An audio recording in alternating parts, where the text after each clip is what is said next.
On this tutorial I'm going to show you how to cover up hyperpigmentation of the skin. This is my Aunt Rachel, and as you can see she suffers with pigmentation on her face, and this has become worse due to being pregnant. The foundation I'm going to use is called Dermacolor and it's a camouflage cream. The shade I'm using is called DF2 and it's a peachy shade.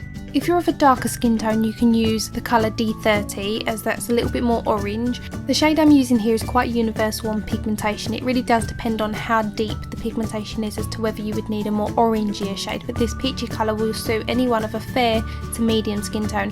But for makeup artists, if you bought the 24 colour palette you will literally find a shade for every skin tone. Another one of the palettes they sell also comes with a green shade. This can also be a great base if you're working with red coloured skin issues such as port wine stain, active acne, anything that's red on the face. You can counteract it with green and then apply your concealer or foundation over the top. So as you can see I'm just using a concealer brush and I'm going around all the pigmentation using a patting motion and then going over it with my finger just to blend it in. It's actually quite thick so it does usually need warming up on the back of your hand before applying to your skin. This peachy shade of the Dermacolor foundation really does match Rachel's skin tone, but it won't necessarily match everybody's skin tone, and it's not meant to, it's just to cover the pigmentation, so you will need to go over it with a foundation afterwards. Rachel's quite lucky because she could get away with just wearing this on its own, and you could if you do find one that actually matches your skin tone. Another great use for Dermacolor foundation is for covering tattoos. If you've got a big event such as your wedding coming up and you've got a tattoo you either love or you dislike but you still don't want it on show, then this is a great product to cover that. If you can't find Dermacolor to purchase, you can also look at Peachy Derma Blend. It's another great camouflage foundation.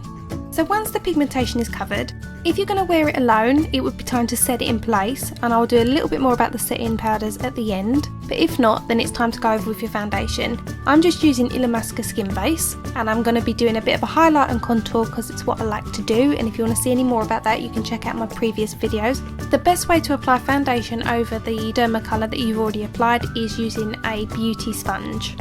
The reason for this is they are soft and supple, especially when they've been dampened, and using a stipple motion means you're not going to be disturbing that Dermacolor foundation that you've applied underneath.